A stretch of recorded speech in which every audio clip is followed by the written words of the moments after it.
Welcome to Beyond Your Why podcast, where we go beyond just talking about your why and actually help you discover and then live your why. You see, we believe that knowing your why, that driving force behind every decision you make and every action you take, is the essential first step to really knowing yourself. It allows you to move forward faster and have a bigger impact. If you're already a fan of the show, then you know that every week we talk about one of the 9 whys, and then we introduce you to somebody with that why so you can see how their why is played out in their life. This show will be more powerful for you if you've already discovered your why. If you still need to do that, head over to whyinstitute.com and discover your why today. It'll only take you about 5 minutes. Now, let's meet today's guest. Welcome to Beyond Your Why podcast, where we go beyond just talking about your why and actually helping you discover and then live your why. So if you're a regular listener, you know that every week we talk about one of the 9 whys, and then we bring on somebody with that why so you can see how their why is played out in their life. And so this week, we're going to be talking about the why of better way. So if this is your why, then you are the ultimate innovator, and you are constantly seeking better ways to do everything. You find yourself wanting to improve virtually anything by finding a way to make it better. You also have a desire to share your improvement with the world. You constantly ask yourself questions like, what if we tried this differently? What if we did this another way? How can we make this better? You contribute to the world with better processes and systems while operating under the motto, I'm often pleased but never satisfied. You are excellent at associating, which means that you are adept at taking ideas or systems from one industry or discipline and applying them to another, always with the ultimate goal of improving something. So today, I've got a great guest for you. His name is Robert Glazer, and I've had him on before, but we're going to dive into a deeper area, his new book. He is the founder and chairman of the board of Acceleration Partners, a global partner marketing agency, and the recipient of numerous industry and company culture awards, including Glassdoor's Employees' Choice Awards 2 years in a row.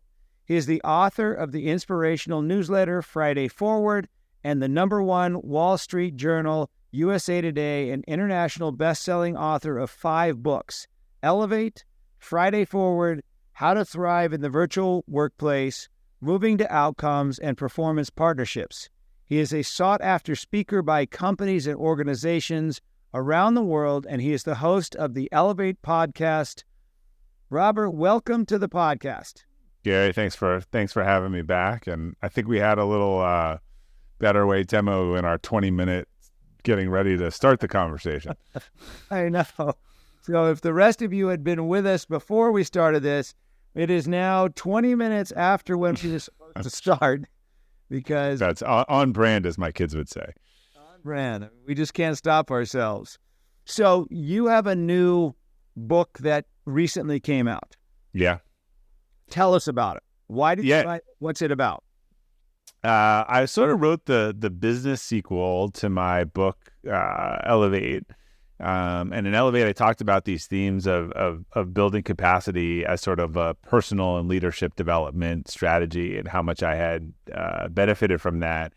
And, as I sort of discovered that personal strategy, my business was growing over the years. We were hitting some growth challenges, and I had this kind of serendipitous moment where I realized that the challenges to my business were very similar to some of the personal things I looked at, and it was actually the same framework was the solution. And so over the years, we had been a pretty high growth company, but without a lot of the capital, and I'd say that the sort of steroid era of growth we've seen the last 5 or 10 years. And so Elevate Your Team is really, I think, a playbook for the leader that's looking at growth has kind of become almost a bad word today. People are really tired. They've seen a lot of kind of the collapsing of things that were high growth, but things grow, particularly when better way people are involved. But I think we need to get back to growth, frankly, that's better. Like this book is actually a better way manifestation. Like, how do you grow your business by growing your team and your leaders? So you have them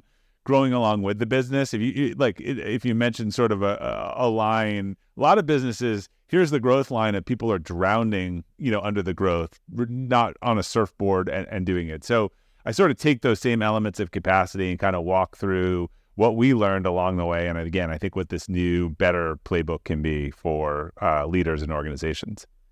So let's talk about what were some of the growth challenges that you were experiencing, and when did they come about? Was there like a tipping point to these challenges coming along? Yeah, there are these different points of inflection. There's this chart like the valley of death. I think it's 1 million in revenue and 5 million in revenue and 10. And the reason is a lot of what got you there won't get you there. We had coaches say, hey, every time you double your business, which for us was about every 2 to 3 years, you break kind of half your people and half your processes. And it's not really how I wanted to build a business. And the problem was similar to your why thing. I like frameworks and taxonomies. And I was like, well, why can't I figure out who's going to become a great leader and grow in the organization and who's going to be one of our best people and kind of totally hit a wall? And eventually I realized it was the people that could build their capacity and that we could help that. We could help people build their capacity so that they could try to grow at the same level of the organization and focus on that growth holistically. And they could benefit from the outside of work, from things like getting better at self-awareness and understanding who they are and their why and prioritization and their values and just good routines and habits. And we would get a better person in the workforce for that. So it really was a lot about getting people ready for the jobs of tomorrow, not just training them to be better kind of robots for the job that they were doing today. And that's where we got into the core value work and a lot of the why work, because it was kind of like, hey, we need you to be a great leader in this organization. To do that, we need you to understand yourself. And you are different from this person and different from this person, but you are going to lead from this. And this is where a lot of our work intersects. You're going to lead from this, whether you have a conscious awareness of it or not, right? You're either going to run it or it's going to run you. Interesting, because I've been having this same kind of conversation with my team in terms of whether you are ready or not, or whether you want to or not, you are going to be a leader. I mean, it's coming your way. There's no real way around it, because as we continue to grow, people are going to come to you and say, hey, how did you do that? Can you spend some time with us and show us what all you did? And you're going to be in that position of leadership. So when you talk about that with your team, was it the people or was it the processes that you used that caused those growth challenges? I think it was both. And it was having to understand why someone who was so good at leg A could struggle so much at leg B, or even someone who maybe didn't struggle and then sort of became a superstar. One of the metaphors I share in the book is like, even when I started really leading for the first time at AP, and it's very natural. So I think what's a new leader going to do? Well, a lot of places they're not really trained unless you work in a large, huge organization. There's not this advanced leadership training. We actually have it now because we think it's so important. But you're very likely to gravitate towards best practices that other leaders that you had liked. And if you're also like me, this is just kind of like parenting and childhood too. You're very likely to consciously try to avoid things that you really hated that some of the worst leaders did. So in both of those things, they're not yours. But I think this is very common of Leadership 101. So I'm going to take a bunch of these things. I'm going to try to not do these things. And I have my own stories around that. And you're going to take a couple trips around the track in your leadership coat, your Technicolor dream coat. And you're going to be like, yeah, some of this just it's not me. Even if I liked it when Gary did it, it's not me. And either you kind of live with that dissonance and you try to be other people, or at some point you care enough about leadership and you want to be a great leader, or Jim Collins' definition of sort of a level 4 or level 5 leader. And you kind of take all the code, you strip it down and you look in a mirror and you're like, who am I? Like, what do I actually value? How does this impact my behavior? This is, we'll talk a little bit about the intersection of core values and trust, but one of the things, core values and why, I didn't bury the lead there. But just as an example, when we've done this core values work with people and we determine that one of their values is trust, having done your work and the why work, I know to ask the question, hey, Gary, like, here's what I'll say. I'm not going to, it seems like I'm hearing deep things about trust here, and I'm not going to ask you what it was. But some point in your lifetime was your trust violated, like in a bad way, and either tears will roll out of their eyes, or there'll be an ashen face, and I sort of have my answer. But what we realized was, well, how is that showing up in leadership? Well, the people on their team, they had a couple of them who had, and they didn't realize this before this, they were acting accordance to this without. So it's like driving the machine with no one, giving you the operating manual. And so how would this come about? Well, we talk about some of the people on their team. Well, tell me about Stacy. Well, Stacy is like a little bit late to meetings, and a couple times I couldn't find her at 4:00 in the afternoon, and she missed some deadlines. And so we're like, is Stacy dead to you? No, Stacy's not dead to me. Well, then they go on to describe that Stacy is in this proverbial jail and is not getting out, and the key has been thrown out, right? Stacy is not someone that this leader can trust. And that trust for them, and this goes right to the why work, is threatening. Like, Stacy is a threat because people that can't, but this leader did not even realize that all these people were in jail. And they took this and the other things, when they were really willing to do the work, went back and said, hey, just so you know, trust is really important to me. It's one of my values, or it's my why. And I actually I give a lot of trust right away, but when it's broken, it's really, it's not coming back. And here are the things that you can do or not do to sort of earn trust in my team. Totally change and I can, switch this to, someone self-awareness. They realize, wow, core value is a real self-awareness for them. Why? When we got into it, they had a parent who was unbelievably self-aware and not self-aware, and embarrassed them for most of their childhood. And so anyone on their team displayed self-awareness, they jumped all over it and sort of suffocated them. So this, and again, this intersection, I think, leaders willing to do this work, realizing that this is the authentic base from which they're leading from, and go to their team and say, look, this is who I am. This is what being on my team is like. And I'm going to give you the playbook that, and you can decide whether that works for you or not in some cases. So as a leader,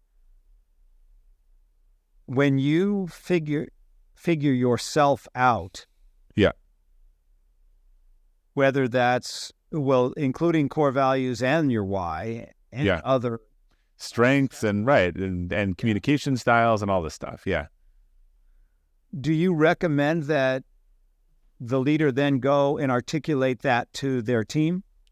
100%. Because again, they're leading from that anyway, whether they've been able to articulate it or not, right? The trust person had thrown these two people in jail, locked up the key, and they weren't getting out, right? They just didn't know it, and the person didn't know it. But when you ask them to articulate how they were working with them, so I have 100% think that both when you're members of a leadership team and making sure you understand those core things, because we come at things from different orientation, and you're just being honest with people. These are the things that are important to me as a leader. And look, if you're 22 and you're starting out or otherwise, maybe some of these things will change for you in ways. By the time you're in your 40s, these are really hardly baked in for you.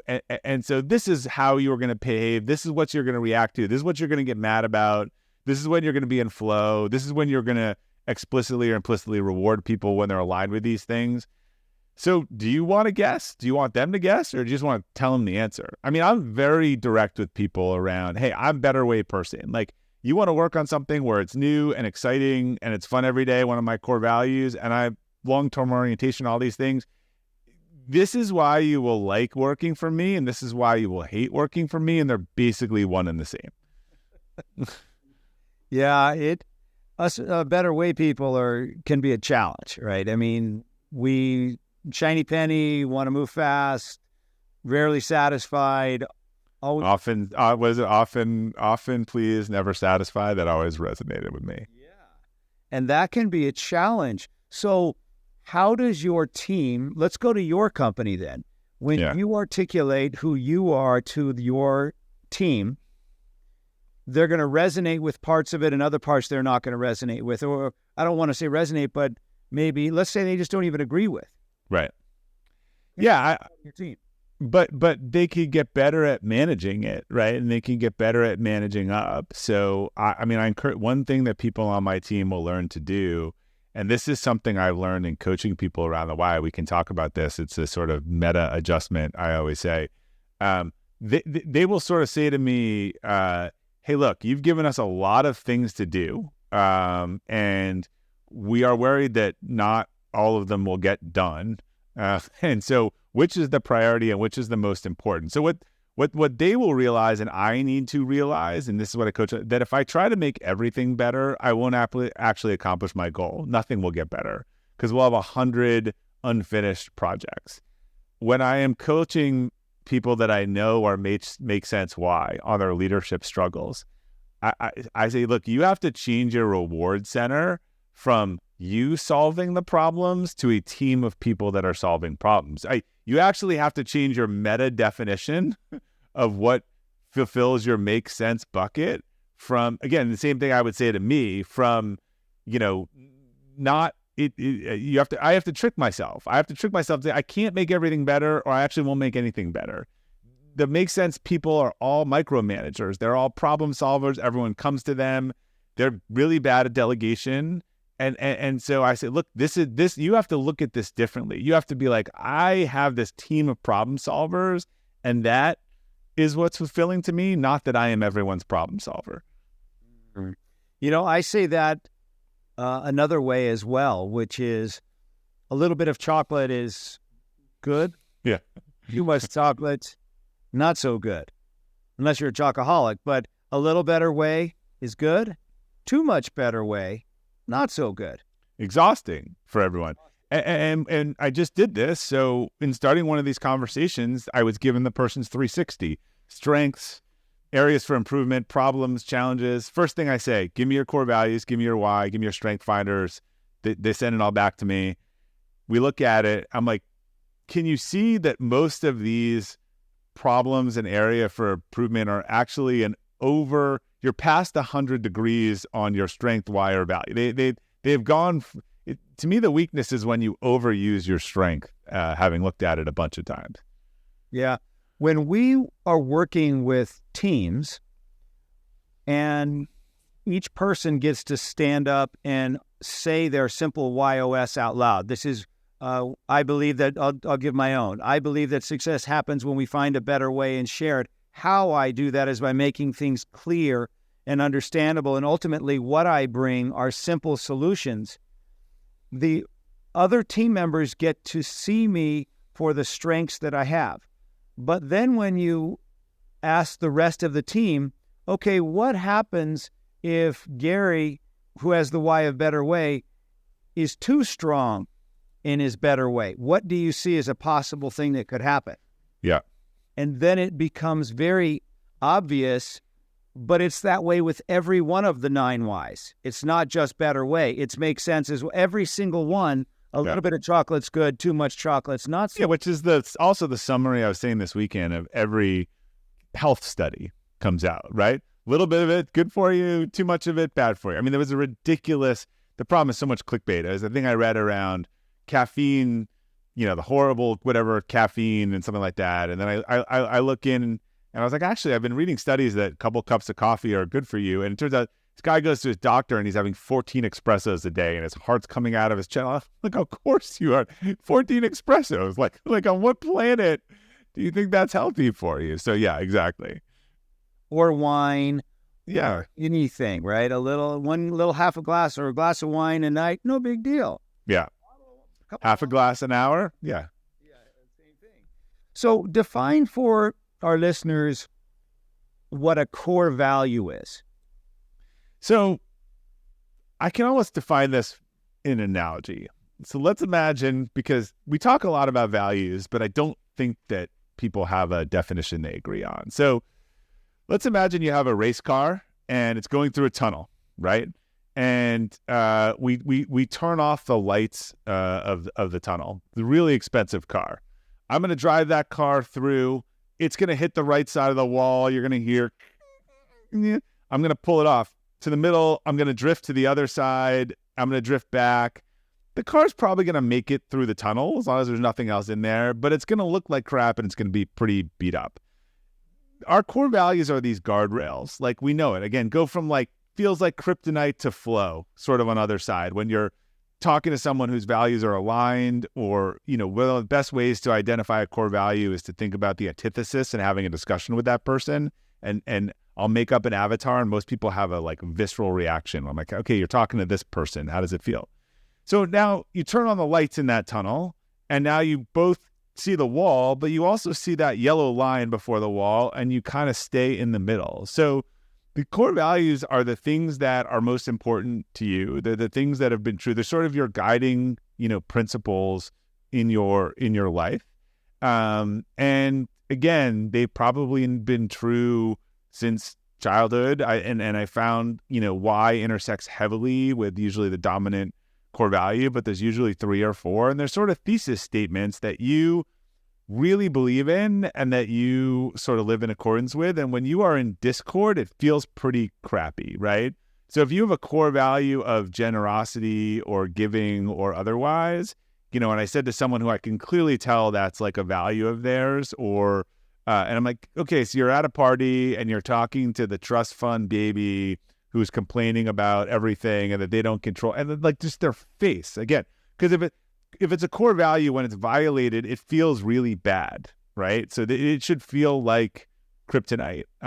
For me, again, one of those values is sort of better way, and I'm sure the same for you. My kryptonite is that person at the party is like, oh, it's been like that forever. We can't possibly fix that. We can't possibly improve that. You shouldn't even touch that. It's fine. Like, those are fighting words, right? Like, those are, but they're different fighting words for me than for somewhere else. So found people have like 3 or 4 core values. They tend to be hierarchical, and these are sort of the guideposts. And like an organization, they should really be used to make decisions. And if they're well stated, then they're really clear when you're doing it or not doing it. So one of my core values is long-term orientation, right? That is just something I've always done since I was younger. And I've struggled in the last year or so in our business because it's been impossible to operate from a long-term orientation. Like, it's like quarter to quarter in this world and economy these days, because it's a totally different problem every quarter. It's like whack-a-mole. And I'm usually like totally focused on the next year.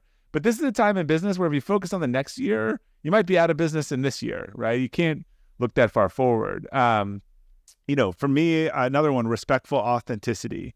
It's just something that's always been, it ties to a lot of our policies at Acceleration Partners. It's something that's kind of always been true to me. I'm the person you reach out to if you want to know the truth. I think a lot of people tell people what they want to hear. So I'm very direct, and I try to always be respectful, but also be authentic. And again, that's a very unique thing to me. And it shows up in our 2 weeks notice it shows up in a lot of things in our workplace that were sort of cultivated out of that value. Respectful authenticity, which is interesting. I don't often hear that one. I don't know if I've ever heard that one as a value. Well, that's that. Then it meets my definition of a good core value, because it shouldn't, like a company thing, it shouldn't be something everyone else can say. I work with people on this. I try to come up with things that are very specific, that they understand what they mean. They understand if they're doing it. And again, it's not something like integrity. Respectful authenticity, it's very clear whether I'm doing it, I'm not doing it. It's good, it's bad, it's otherwise. So I think that's one of the definitions of a good core value. So are the core values of the leader then the core values of the company, or are there individual core values and then company core values? So it's a great question. I think in founder-led companies, and before I answer that, I'll finish with, let me give you my 5. So find a better way and share it. Self-reliance. I have been super independent, and it has a whole set of problems in it since I was little. Respectful authenticity, long-term orientation, and health and vitality. Like, these are things that I kind of believe in and are important to me, to my core. 2 To your last question, I think a founder-led company, their DNA is going to be a lot around the values of the company. Like we have a value of excel and improve. We attract a lot of people who are high learners and want to get better. But company core values are different because they need to represent a collective agreement that the people in that organization, when you get to 10 or 20 or have enough, say, look, these are the things that we all agree upon and are sort of the best DNA of all of us. Personal core values are different, but they should be aligned, right? This is the name of the game. Like your personal core value, it's not a surprise that most people in our organization have some personal core value around learning, improvement, get better, or other. It wouldn't be surprised if they join a company that's very focused on those things. So you don't have to be perfectly aligned. You just cannot be diametrically opposed, or that's not going to work. I talk about this notion with core values of the big three, and that is your relationship, your community, and your vocation of the company that you work. I think those things have a very low level of success when there isn't core values alignment. And in a relationship, to me, people confuse this between do we like all the same things and are we the same or otherwise? No, like my wife and I are very different hobbies, different things. But when it comes to the really big, important things in our marriage and our family or otherwise, we're on the same page. If we weren't, it's really hard. When you think about a community and you understand willpower and stuff, that like if you are an atheist, you probably don't want to live in a religious community. If you don't drink, you probably don't want to have a bunch of friends who go out drinking every night, right? The community kind of needs to reflect the things that are important to you. I think a lot of people, or it either makes it really easy or really hard. So I call those the big three. And my next book is sort of a parable about someone navigating those big three around where you have to have alignment. So is there direct alignment between personal and company? No. Should you have pretty good dotted lines? I think yes. If the company core values are true. By the way, some companies' core values are not their stated on the wall core values. Whatever they reward, how people behave, whether they're rewarding it implicitly or explicitly and people are doing it, that's the actual values of the organization. You know what seems challenging about core values, for me at least, is that it's not an exact science. Nope. And that's hard because when am I there? You know what I mean? When can we stop and say, boop, this is it. Okay, we got it. Yeah. So it's interesting. When you explain to me how you got to the why archetypes, we've started to look at some of the core values, and I think we're starting to come up with some repeated themes. But having done this work, and it makes it not as scalable, but if people are a little bit different, it's kind of like a DNA fingerprint. But I can see I got it when I'm going back or doing the coaching or doing the final polishing with some people, and you read something back to them, like, does that sound like you? And there's a look on their face that just tells you, like, you got it and they're locked in. And we're definitely starting to see some archetypes, and maybe we'll find that there's 20 or there's 5 or there's 9 or there's otherwise. But what's a little bit different, I think, from the why is it's actually the combination, I think, that makes you really unique, is that each one of, like, it's similar to that's the one thing that's similar. It's a totally different process than a company because it's about you.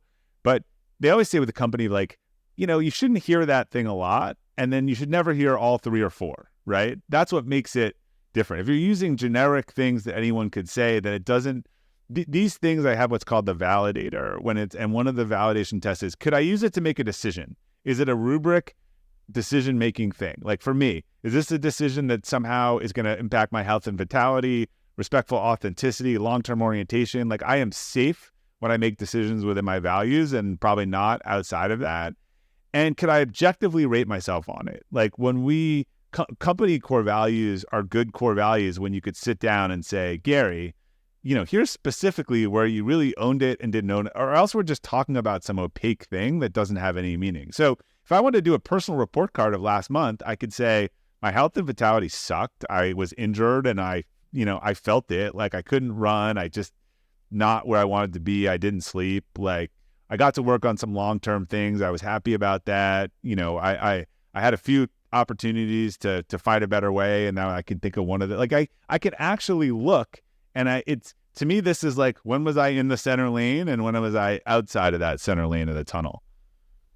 I'm curious now that we're having this. See, the path that you're on and have been on for a long time is so similar to the path that I was on when I was focused on, and you're focused on core values.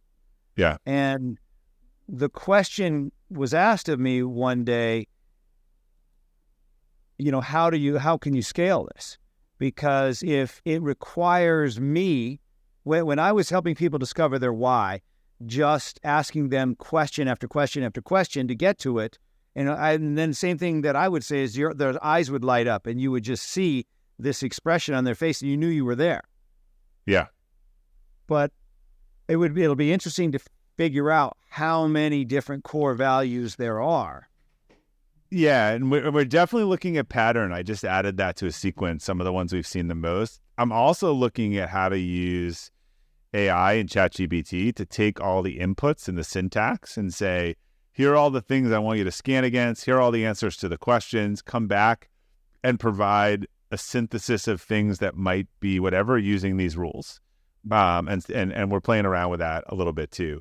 But I think there might be, not dissimilar to you, some people like the wording. They steal. I like, they're like, oh, I like, that one that you have. I encourage a lot of people, they start with one of integrity. And I was like, look, I've heard 10 different versions of integrity. I like authenticity a little more. But then what's your modifier on? Mine's respectfully authentic, right? What is it about authenticity to you or otherwise? Again, it's a little bit different. So yeah, we may get there. We're still early in the process, but I definitely seen a couple. One of them is this version of kind of excel and improve or continuous improvement, or people who are just like, since they were little, it probably ties to better. Like it was about somehow improving. Yeah. That's the key that I found. Well, first of all, I was doing a workshop with like 50 lawyers, and I spent 14 hours on stage helping them all discover their why. 14 hours on stage with a lawyer sounds like the beginning of a bad joke, but yeah.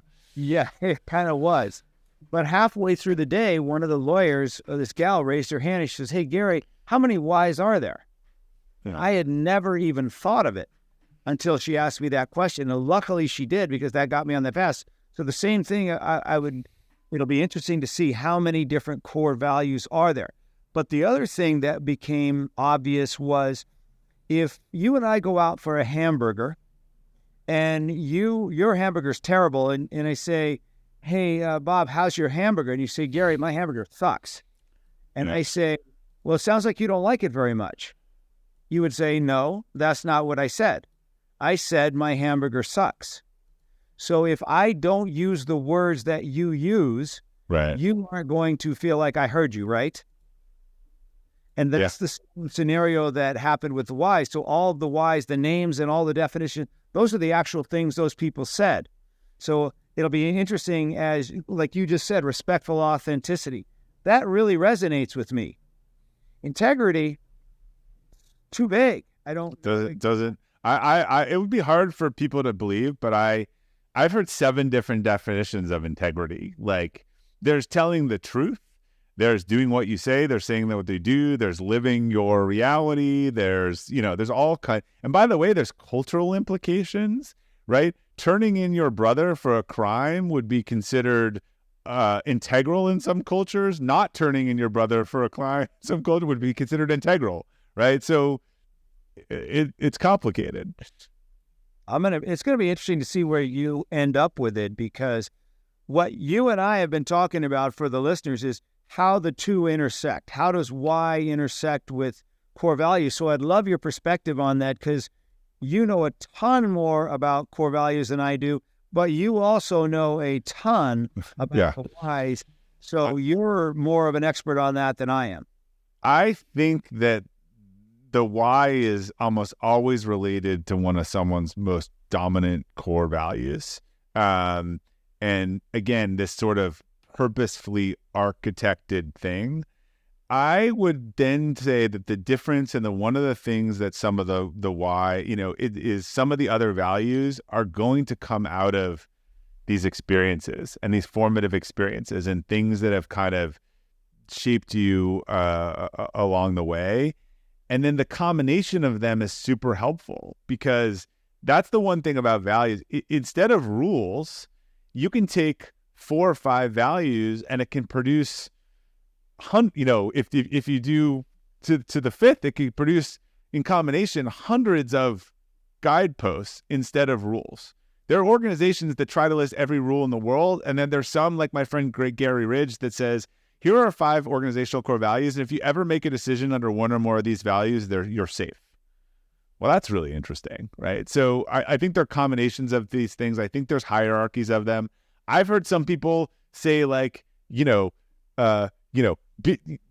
values that are actually in conflict. And so they need to really think about which is hierarchical. So something like always tell people the truth and never cause any harm, right? When then you have a real discussion and there's a clear one where if they had to break one of them, they would break one before the other, right?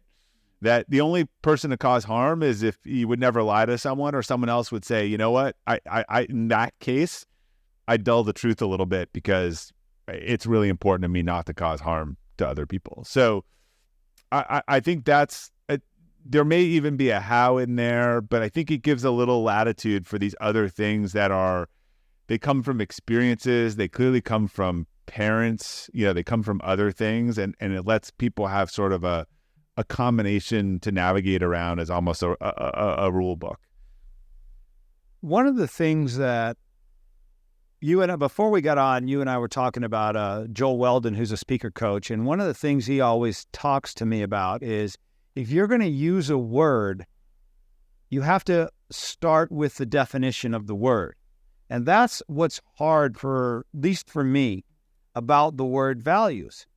Yeah, it is thrown around in society like and it's the crap, we can't say ass bleep, that you see up on all these companies' walls or otherwise. So this is where, again, people get confused. I'll just use some organizational nomenclature because I think it helps look at yourself. Like, and this is where, again, companies have, we've had a Dilbert mockery around it. It's not what's on the wall. It's what you actually reward implicitly or explicitly. This is what religion is good at. This is what every organization are. The values are the behaviors and stuff, the norms that you reward so that people want to do them, right? And so for yourself, it is those guidelines. It's almost more of the hard coding than the soft coding. I go outside of that bucket, and I'm not thrown out of the organization. Like, I'm the one who feels the pain. Like, you put me on an assembly line, and have to do the same thing every day. You put me in a situation where I have to, lie to people or tell them things that they want to hear all day, and where I have to be unhealthy or otherwise. Like, you're just like throwing me out of my operating system pretty much. So have you found that there's a certain number of core values that if you go past that number for your organization, it becomes too watered down? Yeah, I like 3. We used to have 6, and I had a mnemonic I had to remember them, and then someone really convinced me. Organizations, I think, should not have more than 3. If you really want people to know it, be able to recite it otherwise, I think 3 is the magic number. Maybe 4. 5, 6, it starts to be too much. And when you actually look at them as in personal core values, you find that they're really, one is contained within the other. It's just a lower level principle, not a higher level principle.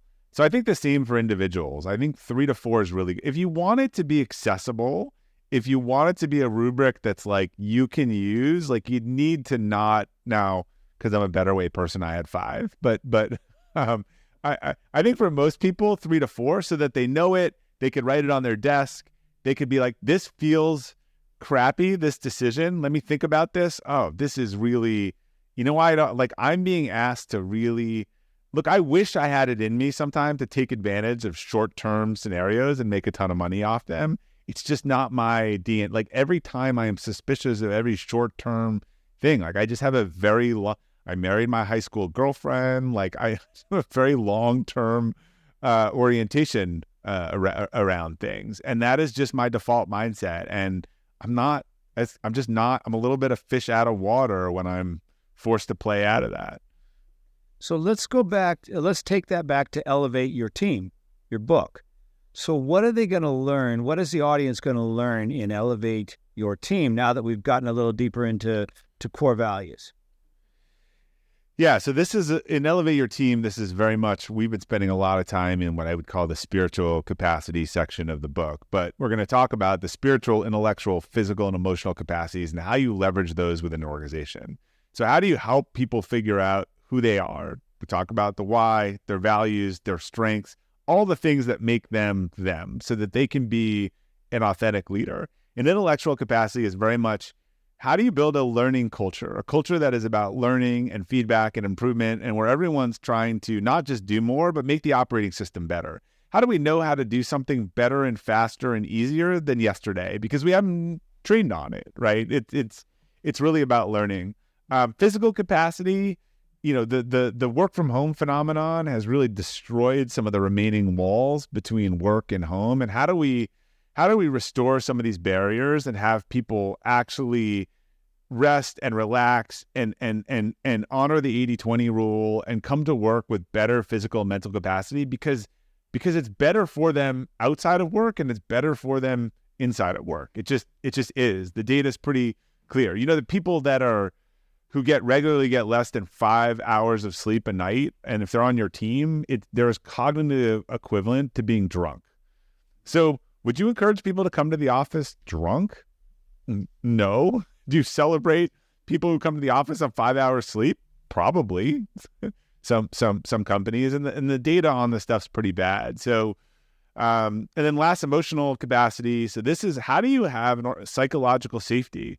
Well, part of psychological safety is taking all the stuff that we learned about ourselves and sharing it with other people so that we kind of open up this known window about ourselves, something called the Johari window concept, kind of what's known to yourself and what's known to other people. And how do you shift the locus of control within an organization? Constant leaders drive this, whether it's something that's internal or external. We've always seen the sales teams, right? They've never, and the book goes into tactics in each of those sections around, again, a team or organization. But we've all seen the sales team, they've never lost a deal that was their fault, right? It was the competitor screwed them, the person this, the other, like that is something that is fostered by leadership that focuses on external locus of control versus a team that said, look, when we talk about why we lost a deal, you're not even allowed to discuss external factors. Like, what did we do wrong? What was wrong with our pitch? The competitor beat us. How did they beat us? Well, they were faster. Their price was better, right? We called the client and we asked them how we could have done better, and we listened quietly for 5 minutes, right? Totally different construct for an organization that has just high emotional capacity. Ones that are blame everything else. I've never met a high performance team that has a habit of kind of blaming everyone else. And usually those organizations don't have psychological safety in order to have the discussion that says, here's what we screwed up on this deal. Have you got like not a definition, but a image in your head of, or even in the book, of the best teams have this? Yeah, well, the image that I use sometimes is that the best teams have these 4 elements that are constantly building, like 4 quadrants, and the ball's getting bigger and has more mass and it rolls down the hill faster, right? When one of these things is totally out of whack, when you have a team that diminished physical capacity, when no one's learning and you're making the same mistakes, when no one trusts each other, like this ball is going to fly all over the room. So I think that is my element. Like, show me a team where people are encouraged to understand their personal strengths, attributes, leadership style, where it is constantly about learning, feedback, improvement, getting better, how to inside and outside of work. What a good morning routine look like? What are healthy these things?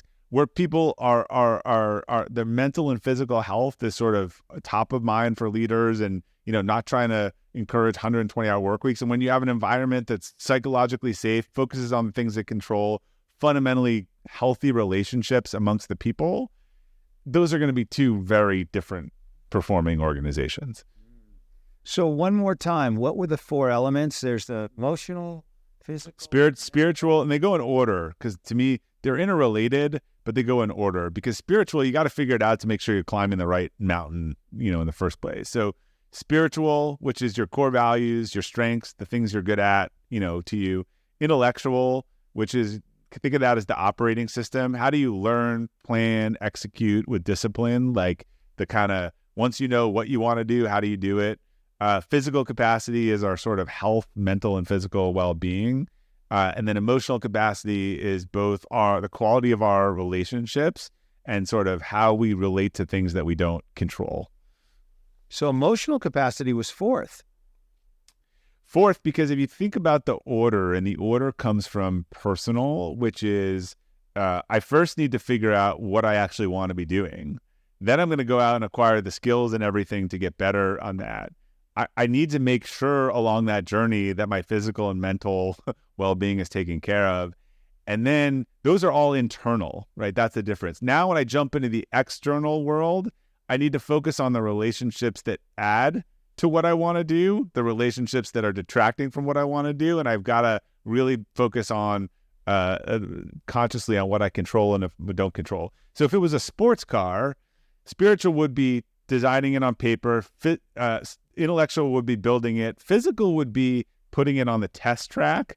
But things they work differently in the real world. So emotional is like, okay, now I'm taking my car out there, but there's other drivers at 200 miles an hour. And now does it perform above or below spec when I'm scared to death that there are other drivers and they're honking and kind of all that stuff. So that's why I think the order, and again, the first three are things that inherently are more about you and that you control. The fourth moves into the kind of world around you.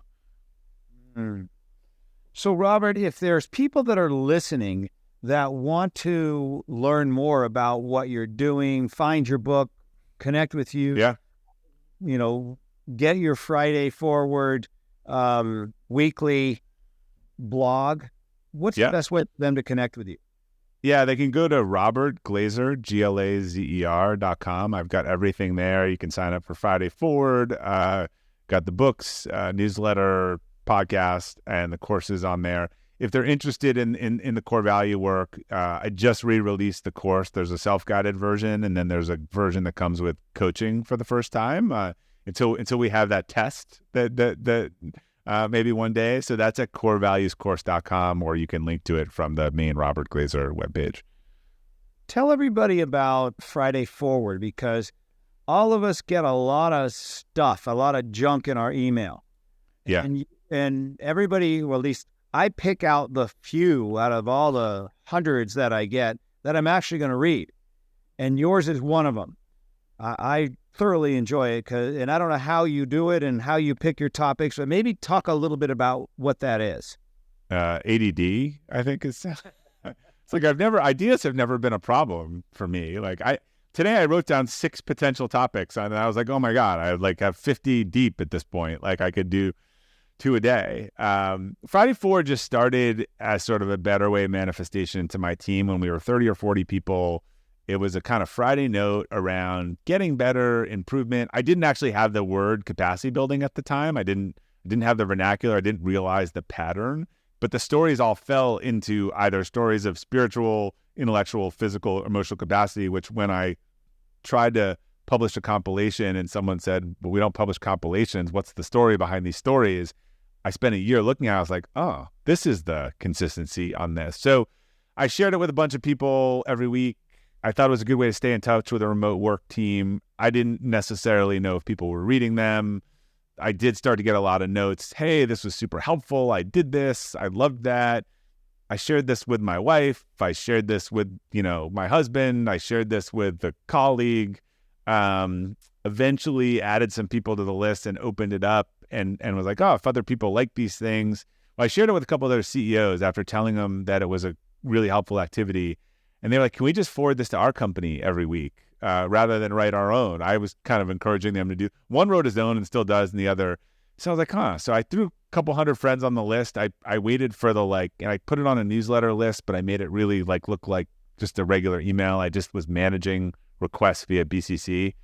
And it took off. People kept sharing it. I renamed it Friday Forward. I'd wake up a couple years later and there's 100,000 people in 60 countries opening this thing every Friday morning. And I've been writing it for 6 or 7 years every week now. It's become sort of a foundational habit for me, and it's kind of how I think about things. I think one of the big dangers of AI and some of the stuff for us, I think writing is thinking at some point, and I don't not totally clear what my thought is until I hash it out for a little bit. And I think all this stuff can be really helpful, but to the extent that we're going to stop thinking, we're going to be in trouble. So yeah, it's going strong. I think in different forms, there's probably 200,000 people that get it each week, because I know some people get it once and put it to their whole internet every week. So it's really short. It only takes a few minutes to read. There's always kind of interesting and different topics, so people can they can look at Google Friday Forward or go to robertglazer.com, and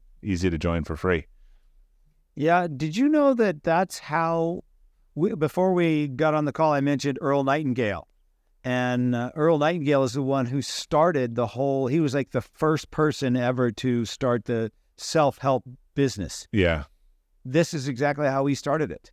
Just in a little note newsletter. To the sales team, he couldn't be at a meeting, so he wrote he actually recorded a album that he sent to the sales team.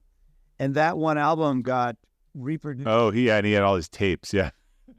It went from an album called The Strangest Secret to 1 million people, just word of mouth, kind of like yours has, over the course of time. And then that became all the rest of what we know now to be self-help industry, but very similar to you. So yeah, look, you solve your own problems. And that's really what Friday Forward is. It's me thinking about a critical issue every week and probably going through my why stack of then presenting it in a way that's easy for people to understand and actionable. And I think the what other people say is take complicated subjects and hopefully make them pretty easy to go make it actionable. Because your why is better way. I remember your how you do that is by making sense out of the complex and challenging. Then ultimately what you bring is a way to contribute, add value, have an impact in people's lives. That is exactly what Friday Forward is. It is. And that is why I talked in core values when I was trying to decide whether to continue it and it wasn't making money or otherwise.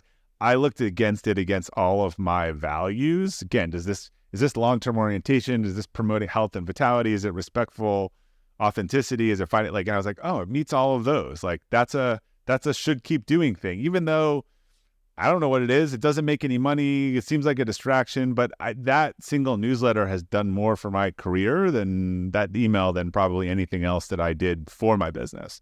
Ironically, and I always tell people, I would go to industry conferences and I wrote a ton of content in our industry about affiliate and partner marketing. And no one at a conference, we were at a party, would ever say, boy, I love that listicle you did last week on the 10 things of affiliate marketing. But everyone would always say, that Friday Forward a month ago. So it's just interesting, I think, on sort of how you try to connect and create value. These are, people would say, well, this is not content, but tons of people in our industry were signed up for this, agreeing to read something from me every week. And then when they wanted to do business in our space, they were much more likely to reach out. So last question for you. What's the best piece of advice you've ever given or the best piece of advice you've ever gotten? I think the best piece of advice I've ever received is the premise of sort of, and originally from Derek Sivers, I heard it, was kind of hell yeah or no, as a test of, if you don't really want to do something, then it's kind of a no. I think the things that I've generally agreed to that are a moderate yes, I end up being disappointed by or frustrated with. So particularly when you have a lot of things, is it a hell yeah or no? And that's a great hiring test too, to make sure you just don't hire from momentum and not someone who's going to make your team better. Best advice I've given, other than trying to align to your values, I think, and this is, I would say, for people in their 20s, I would just focus on learning. I would get around people, like the best people you can learn from. You see that these pockets of great leaders grew out of certain leadership cultures and companies. I see a lot of people jumping around. They want $1,000 more. They want the title. I think in your 30s, under 30, you're perpetually underpaid. But the thing that will make the most difference later on is to get great teachers, great mentors, and great learning. And don't focus on the money or the title or anything like that. Focus on what you can learn. And that will pay huge dividends as you start to get paid appropriately in your 30s and 40s. Love it. That's great. Robert, thank you so much for taking the time to be here today. For those of you that are listening, Robert and I are going to do some more things together. We're very much aligned in core values and why. So in the next couple of months, we'll be doing more and more things together that we'll be letting everybody know. So I'm excited about that. Great. And I'm looking forward to seeing you. We found out we're going to be in the same place in 2 days. So what are the odds of that? But thank you so much for being here. Thanks for having me, and look forward to seeing you. And as you said, as we discuss this stuff and the overlap, more of your people, and continue this conversation. Sounds great. I really hope you enjoyed today's episode, and that through today's guest, you heard how important it is to know your why and how impactful it can be in your life and the lives of those around you. Be sure to head over to whyinstitute.com and discover your why today. Remember, the more you know about yourself, the more you'll know about others. I'm Dr. Gary Sanchez, and I'll see you on the next episode.